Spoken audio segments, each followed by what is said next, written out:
Fshati I banuar vetëm nga gra kërkon burra. Dhe sot kemi një surprizë, sepse dje na kanë shkruar nga Brazili. Dikush nga ju ndoshta e ka parë videon para disa muajve, kemi bërë një video të disa grave që gjenden në një fshat të Brazilit dhe jetojnë vetëm në këtë fshat, pra vetëm gjinia femrore, nuk ka meshkuj, dhe ne kisha bërë një video dhe na kanë falenderuar sepse pas ka bërë bujë të madhe ky material që kemi bërë ne. Ndoshta ka telefonuar ndonjëri, nuk e di, ndoshta ka shkuar ndokush, ku ta dim. Por në qoftë se ka shkuar ndonjë shqiptar atje, dëgjojeni deri në fund këtë material sepse vërtet është fantastike. Kush është rastësisht I gjithmonë I bëj like faqes që jemi sërish dhe ju falenderoj që jemi për herë bashkë. Faleminderit. Atëre, para disa muajsh kemi bërë një video të një fshati, do ju tregoj këtë fshati se ku gjendet. Fshati quhet Nuevo de Cordiero, Nievo de Cordiero, dhe gjendet rreth 400 km nga qyteti kryesor, me fjalë nga si I thon, nga Rio de Janeiro, më fali, nuk më vinte. Dhe çfarë ka ndodhur në këtë fshat? Kohët e fundit, femrat, gjinia femrore, kanë dhënë alarmin sepse nuk ka burra, me fjalë, nuk duan të jetojnë në këtë formë. Duan që të kenë burra, të kenë jetën e tyre, bile disa prej tyre kanë ikur fare. Merreni me mend, ky fshat sot ka rreth 500 ca femra, sepse dikur kishte rreth 600. Por janë reduktuar me kalimin e kohës sepse ka disa rregulla, do t'ja u them sepse.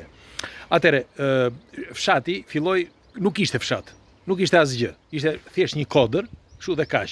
Dhe pranë një qyteze të vogël, kishte, le të themi, një grusht njerëzish që shpesh komunikonin me kryeqytetin, pra me Rio de Janeiro. Edhe pse ishte larg, komunikonin her pas here, po flas ka vitet 1800-1900. Dhe një grua, quajtur Maria, e kishin martuar me lajmësi, siç bëhet edhe sot, ndoshta bëhet sot në trojet shqiptare, Kosovë, Maqedoni, Shqipëri, Malizi, vazhdon të bëhet kjo tradit, pra që të martohen me lajmësi. Nuk e di, do dëshiroj një komentin tuaj. Dhe e kishin martuar me lajmësi Marien. Mirë po, burri e trajtonte keq. E rrihte çdo ditë, e trajtonte sikur të ishte një shërbëtare e tjerë. Dhe ajo, edhe pse lindi fëmijë, se I thoshin të gjithë, do lindesh fëmijë tani, çdo gjë do shkojë mirë. Edhe pse lindi fëmijë, prap se prap ai e trajtonte keq. Dhe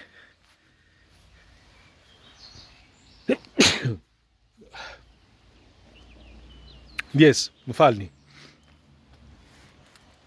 Dhe si përfundim, kjo, më falni, nuk po e ndërpresë, sepse jemi në punë sot. Atëre, kjo grua vendosi diçka.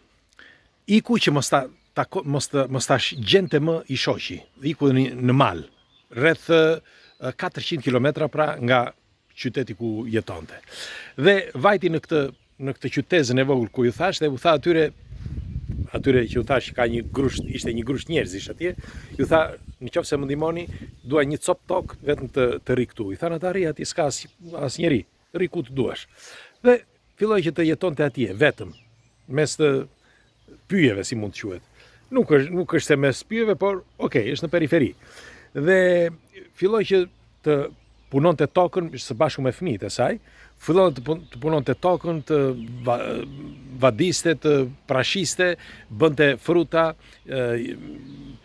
kështu sallatra e gjëra tjera, dhe lulëzoi me kalimin e kohës. Mirë po, pas disa muajsh, po thuaj një vit e ca, filluan që, me fjalë e morën vesh ata të zonës, që ishte një grua që jetonte vetëm, dhe shkuan dhe gra të tjera, dhe me kalimin e kohës u popullua, dal nga dal u popullua. Por pas viteve 1900 ca, 1930, mos gaboj, nuk e maj më të mirë, pas disa viteve, ajo vendosi disa ligje.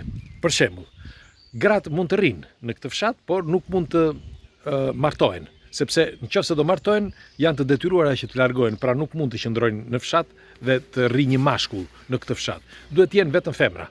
E kështu që nuk e pranuan fillimisht në mënyrë shtetërore, por me kalimin e kohës ajo bëri ç'është e mundur që e pranuan. Bëri disa ligje dhe askush nuk shkonte aty. Dhe disa vajza që filluan të njihnin meshkuj, i njihnin tej atij territori. Dhe ndonjëra dashurohen, ndonjë dhe ikte. Por ju kujtoj që ishin vetëm femra. Dhe ende sot vazhdojnë që t'jenë vetëm femra, nuk ka meshkuj.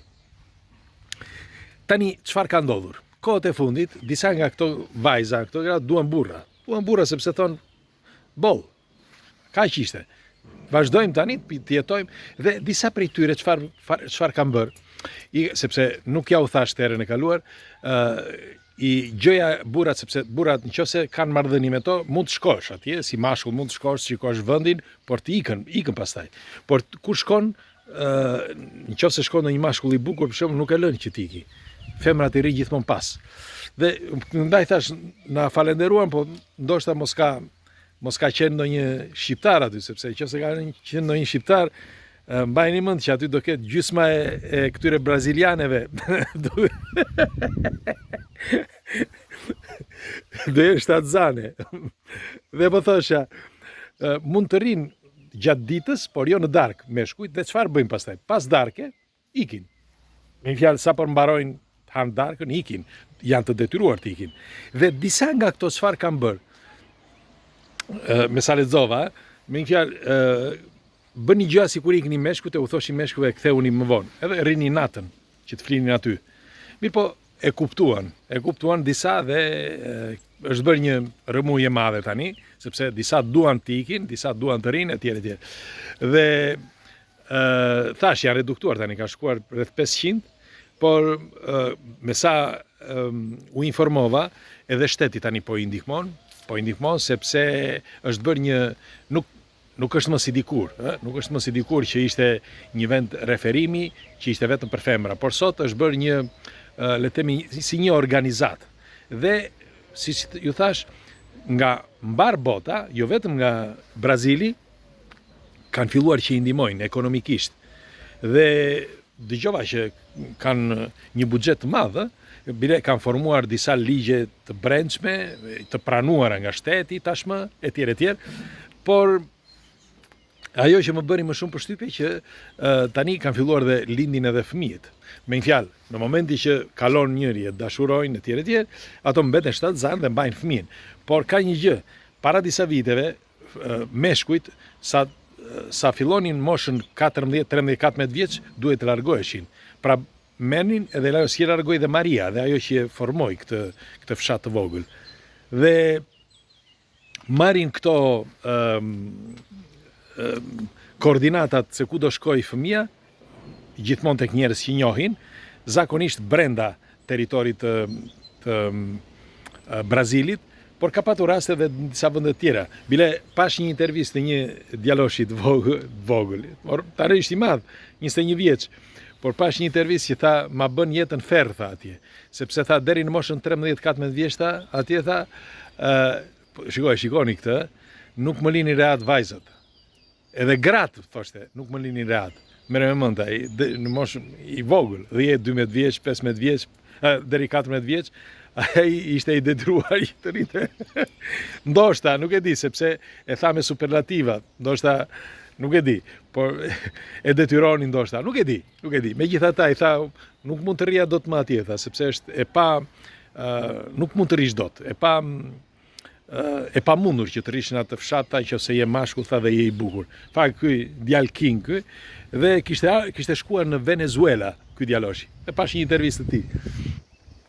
Nuk e di se si më doli ajo intervista, dhe po thoshja që fshati tashmë, siç ju thash, është reduktuar dhe po kërkojnë burra, sepse thonë nuk është fjala që sepse meshkuj mund të gjende, zakonisht shkojnë shumë turista dhe njohin edhe turista, bile disa turista shkojnë pikërisht për këtë.